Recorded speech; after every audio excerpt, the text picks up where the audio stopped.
বোঝা মুশকিল। একটা পাড়ায় যদি কেউ এসে ঢোকে, আমার পাড়ায় একজন একটা বাড়ি কিনে এসে ঢুকছে, আমি কি করে জানবো সে কোথা থেকে এসে ঢুকছে?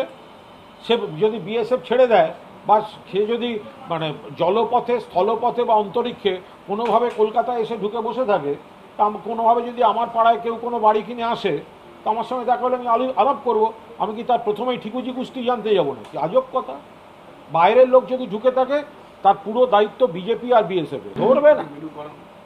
অত ওখানে ধরার জায়গা নেই, ওরকম বলে দিলেই হলো 5 লক্ষ হবে।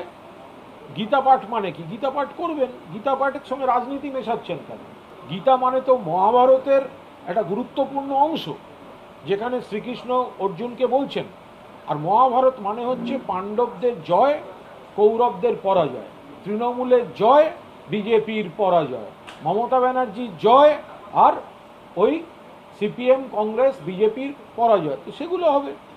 যারা গীতা পাঠ করবেন তারাই উন্নয়নের স্বার্থে নিজের জীবনের অভিজ্ঞতা থেকে ভোট দেবেন।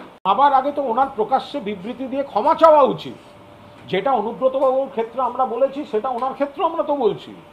ক্ষমা চান আগে বীরবাহা হাঁসদার কাছে, তারপর মহিলাদের সম্মান নিয়ে এইসব আপনি পদযাত্রা অমুক তমুক করতে যাবেন, আপনাদের মুখে শোভা পায়। বিজেপির যে নেতা জঙ্গল কন্যা রাজ্যের মন্ত্রী, আদিবাসী কন্যা বীরবাহা হাঁসদাকে বলছে আমার জুতার নিচে থাকে, ক্ষমা চাইনি, সে অনুব্রত মণ্ডল নিয়ে মিছিল করবে। এই দ্বিচারিতা। দিলীপ বাবু শুরু করবেন দিলীপ অধিকার যাত্রা। বিজেপি যদি এসব অধিকার যাত্রা করতে যায়, প্রথম তো দিলীপ ঘোষ শুনছি শুরু করবেন দিলীপ ঘোষ অধিকার যাত্রা।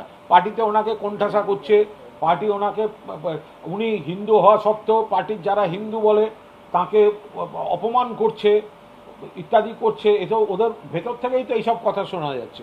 আগে ঘর সামলা। বর্ষপূর্তি করতে গিয়ে বলবে বর্ষপূর্তির অন্যতম এজেন্ডা ছিল বাংলার বকেয়া না দেয়া।